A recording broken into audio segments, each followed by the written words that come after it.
Asalaamaaleykum wa rahmatullah ñu ngi nuyu mbooleem ñi fi teew tey teewlu suñu wax ji tey ñaan yàlla mu fekk ñëpp ci jàmm ak salaam man maa ngi tudd Cheikh Sène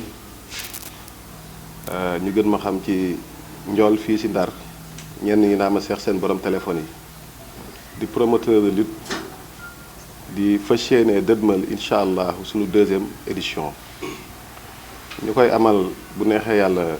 le 14 mai fële ca stade ma wàdd di si woo mbooleem kuy sportif di woo fii si Ndar Géej ak Sénégal wëngal këpp waaw nar a nekk bis boo xamante ni ku bëgg a gis bëre bëgg a gis spectacle bëgg a gis art ñu ngi lay jox rendez-vous incha allah le 14 mai fële ca stade ma wàdd waaw incha allah. waaw incha allah ñu ngi nar a amal 5 combats 3 combats yi day nekk lutte avec frappe yeneen ñaari combats yi dañ koy def bëre boo xam ne amul dóor quoi ci kàttanu yàlla. waaw parce que tamit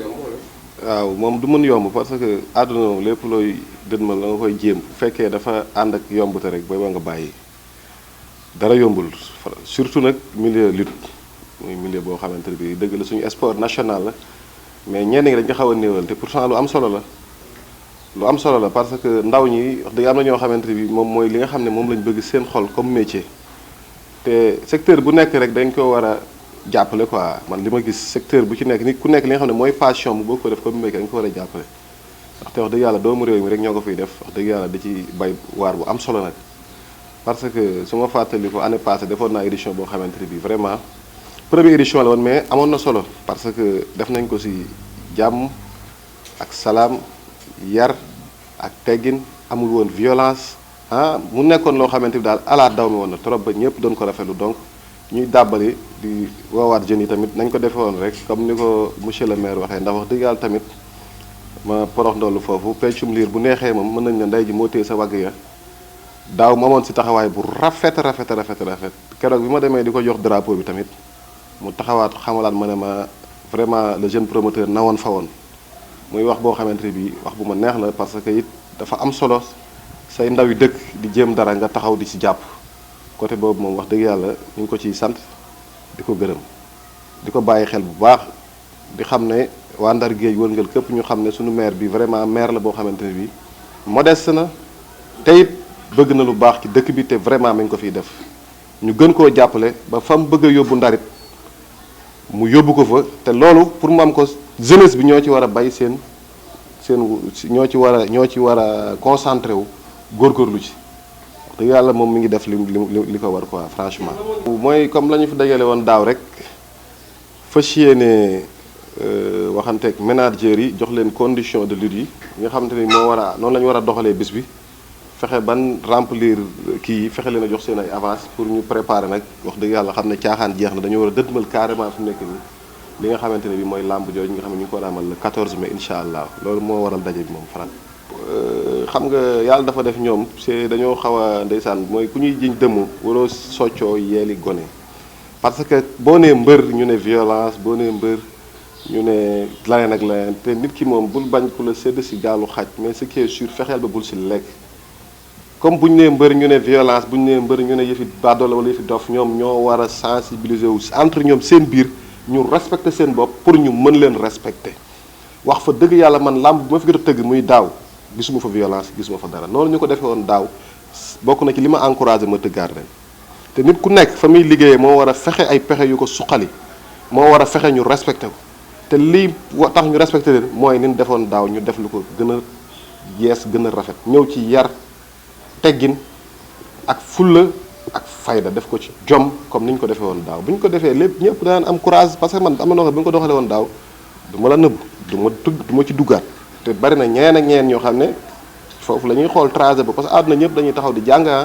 li ñu xool ba gis ko mu wóor ci la ñuy investir bu ñu xoolee gis ne li c'est pas sûr dañuy daw génn donc kon mbër mu nekk ak ay supporters am war nañ mën a góorgóorlu si bu ñëwee ñu am comportement bi nga xamante ne bii tey boo demee université étudiants ya baax noonu la ñuy comporté woo nga dem marché commerçant ya baax waxuma nag ñëpp noonu la ñuy comporté nga xool ña baax nga jël seen comportement donc mbër mi tamit dafa war a xool ci mbër yi gën a baax am ay kii yu baax ñu jël ñooñu comme ay royukaay doo xuloo doo xeex di dund ci non violence parce que loolu mooy yoon. Bébé Modou Lo dëgg yàlla mbërum Pikine la te it wax dëgg yàlla Pikine jox nañ ko bopp moo ci war a daje ak Ronaldo ndaw la yàlla dogal na sunu édition passée sax amoon na ci combat boo xam ne yaakaar naa combat moo nekkoon top ci kii bi passé mooy booy Ronaldo goxu mbaañ mi bu jógee ñëpp jóg ñoom ñaar ñoo war a bëre drapeau Mouhamadou Mansour Faye muy drapeau boo xam ne bi ñu ko joxee Mouhamadou Mansour Faye kontaan na ci jël na ko te xam na ne lépp lu ko ci war dana ko def waaw. beneen combat bi ci topp talu mi ngi dox si diggante caatu ngomen rakku boy ngom ñoom ñoo dëkk 15 mètres moo ci war a daje ak Sa Thiès mi ngi bàyyi ko bujuk moom nga leen moom bujuk moom ba sànnaar pël kooku bu jógee mbërum penc la ñoo ñëpp dañuy jug fàq topp ko ñoom ñoo ci war a bëree drapeau suñu jeune leader boo xamante ni macha allah muy Ousmane Diallo dëkk fii ci Daaru wax dëgg yàlla liggéey bu rafet ci élection yii ñu génn ñu ko ci ndokkeel di ko ci félicité moom it vraiment di ko wax na gën a teg fi mu tànkam fi mu ko tegoon mu gën ko dolli moo tax ba sax ñu jël drapeau bi jox ko ndaxte moom it wax dëgg yàlla yaakaaru askanu lëmm la moo tax ñu jox ko drapeau boobu. beneen bi ci toppaat mi ngi dox ci diggante Edouard mbër la boo xam ne moom it wax dëgg yàlla mooy mbërum njaw siir waaw njaw siir ku ko wax xam ne ñoom dañoo bëgg cosaan ak aada di dëkkuwaay boo xam ne dañoo bëgg bëre moom taxaw fa wax dëgg yàlla di ngembul waa njaw siir gépp nag fu mu takkee ngembam njaw siir gépp jóg topp ko bu ñëwee bu bëree dana neex bu tuusee dana neex nee na mooy surtout Edouard xawma Keita vraiment maamam mbër la woon nee na yoonam daal kenn du ko yàqal day ñëw jël ci lim moom it wax dëgg yàlla moo war a bëre drapeau Pa Ibrahima Faye mu ciy daje ak Boy Gendar numéro 2 kooku moom it mi ngi bàyyeekoo Gendar ku ne xam ne ne langue de barbarie ñoom dañoo bëgg bëre bëgg cosaan bëgg aada donc ñoom it ñu ciy xaar daal lu neex ndax xam naa yaakaar ne dana doon loo xamante ne bii lu am solo la drapeau boobu mooy drapeau Pa Ibrahima Faye moom it wax dëgg yàlla muy koo xamante ne bii mi ngi doxal Baye Fallou Mansour lépp loo xam ne Mansour bëgg na ko suba ba ngoon ca lay xëy da ca gont moom it wax dëgg yàlla kontaan ci war cee ñëw moom it teewal ci moom it mbooleem koo xamante ne bii ndaw nga nekk ci dëkk bi. waaw beneen combat bi ci toppatalu yaakaar naa mi ngi war a dox ci diggante kii Bois Rouge moo ci war a daje ak Pàccee Mbaay jàmm gën lay jóge Bois Rouge Pikine lay jóge moom it macha allah xale la boo xamante ne bii ñu ngi koy bàyyi xel ci làmb yi. beneen combat bi ki topp mi ngi war a dox ci diggante laxa ko xamul dégg ko moom it vraiment mbërum people la bu jógee ñëpp ay jóg sanc ba zone boobu yëpp alem la moo ci war a daje ak Siteu mi ngi bàyyi ko daaru moom it bu jógee daaru gépp dañuy jóg làmb combat yi daal lañ fa war a amal muy doon combat yoo xam ne am nañ si yaakaar ci gàttal quoi am nañ ci yaakaar bu baax a baax tal ne maanaam war nañ amal face à face boo xamante ne bi dina am le 7 incha allah mbër yi war ci ñëw présenté wu waat dafa loolu dafay bokk ci contrat bi pour ñu ñëw ci face à face bi bu ko defee ñuy mais nag day nekk entrée lay doon ñu ñëw ak ay seen supporters pour ñu préparer carrément làmb ji quoi taf lañ ko prévu quoi incha allah. tey li ñu fi dajee mooy d'abord régularisation làmb yi nga xamante ni moom la promoteur bi Cheikh Sène tëgg donc muy 5 combats yoo xamante ni yëpp en principe. combat bu xase ba am rek dañ ko war a régulariser ci CRG bi nga xamante ni moom la ñu dénk làmb ji donc loolu moo waral tey ji ñu daje fii muy juróomi combat yoo xamante ni war na am incha allah le 14 raison pour laquelle tey ji ñu ñëw pour régulariser combat yooyu nga xamante ni moom moo fi war a dox nekk ay combat yoo xamante ni aussi bu ñuy seet c'est tout combat yëpp dafa nekk ci département de Saint-Louis muy nekk loo xamante ni lu ñuy encouragé la mooy si di ko rafetlu parce que itam làmb dafa toll foo xamante ni fii ci Ndar dafa laaj ñu gën ko soqaliwaat gis ngeen bu yàggul dara CRG organisé na fi ay mbapat di nord bi donc récemment organisé nañ fi aussi à Podor drapeau chef de l'État c'est juste pour au moins mën a dekkalaat làmb fii ci Saint-Louis parce que bu ñuy wax làmb dañuy wax ni Ndar itam am na ci wàll bu am solo boo xamante ni doon na ko fi joué bu nee Ndar c'est le Waalo en général dañuy wax Souleymane Diaw wax ku mel ni Edouard Keita wax ku mel ni Souleymane Ngom ñooñu ñëpp doon ay mbër yoo xamante ni fii lañ daan jógee ngemb fi dem Ndakaaru daan seen ay morom ñëwaat donc je pense que moment la boo xamante ni wax dëgg yàlla dina permettre au moins làmb ci Ndar mu mën a soqalikuwaat te li koy waral mooy yu mel nii bu ñuy am activité yu mel nii di ko organiser chaque fois dana tax xale yi nga xam te ñoo nekk ci làmb ji daañu gën a sawar mais itam seen ay managers yi nga xam te ni ñoom la ñoo leen di encadré danañ gën a sawar itam si jàppale bi je pense que ci foofu moo lañ toll te ñu profité si occasion bi également féliciter encore une fois les managers yi nga xam te ni ñoo déplacé wu ñëw fii parce que yor mbër yombul dafa jafe trop ci conditions yi nga xam te ni moom la situation dëkk bi nekk donc yor mbër dafa jafe donc ñu ngi leen ci encouragé itam di leen féliciter bu baax beneen bi aussi di féliciter le promoteur Cheikh Sène parce que moom it li mu def yombul bi mooy deuxième édition bëri na ci ñoo xam te ne bu ñu tëggee benn yoon rek dañuy bàyyi parce que làmb dafa laaj ay dépenses yu bëri te dépenses yooyu en général bu fekkee ci poste lay jógee rek day xaw a métti donc il va falloir que promoteur bi moom tamit def ay pexeem ba mën a génnee loolu moo tax bu ñëwaatee deuxième édition bu ko organiser war lu mel nii dañ ko ci jàppale non seulement mais itam di ko encourager ñaan yàlla le 14 incha allah bés boobu nekk bésu réussite. làmb nag moom dafa am phase bu mu toll boo xamante ni il faut bu ñu nëbbante ñu jéem a moderniser gestion de la lutte parce que mënoo ne da ngay nekk manager rek da ngay tëgg noonu donc manager war nga mën a am au moins la moindre des choses mooy licence boo xamante ni dana la permettre yow foo bëgg tëgg fii ci région bi wala au niveau national nga mën fa tëgg mais loolu pour mu am il faut yow tamit nga acquitté wu ci yi nga xamante ni mooy say devoir parce que itam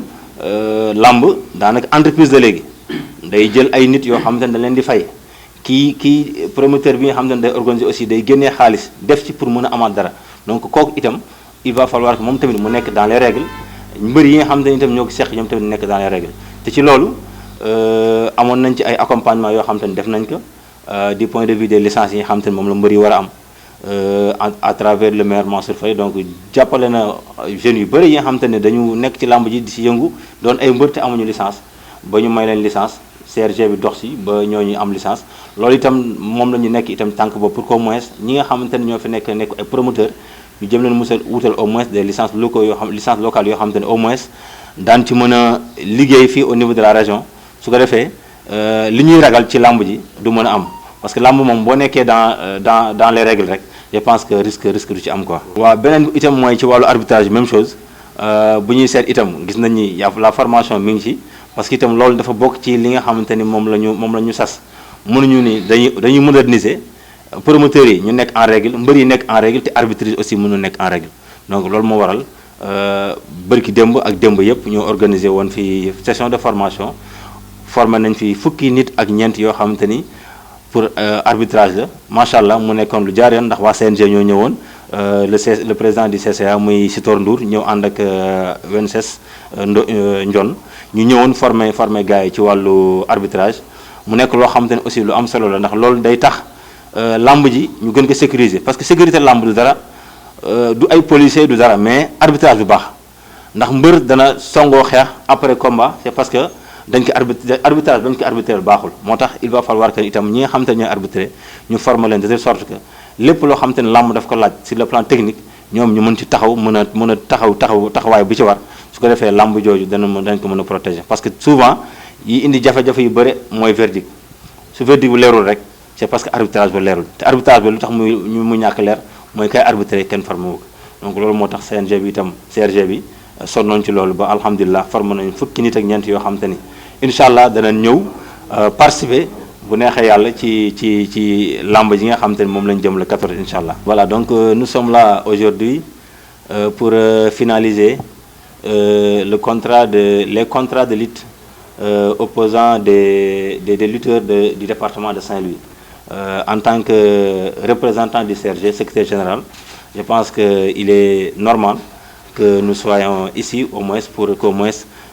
ces contrats soient régularisés. Raison pour laquelle nous sommes là aujourd'hui avec le promoteur, M. Cheikh Sène,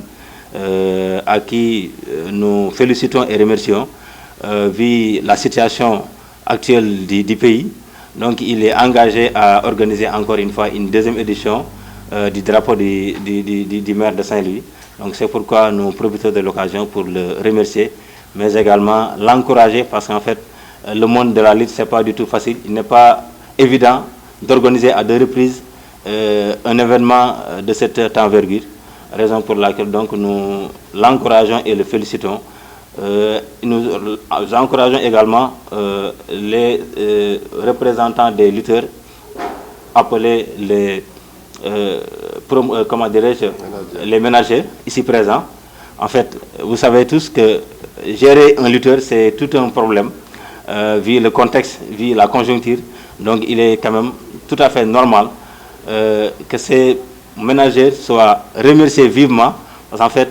le monde de la lutte demande beaucoup de moyens,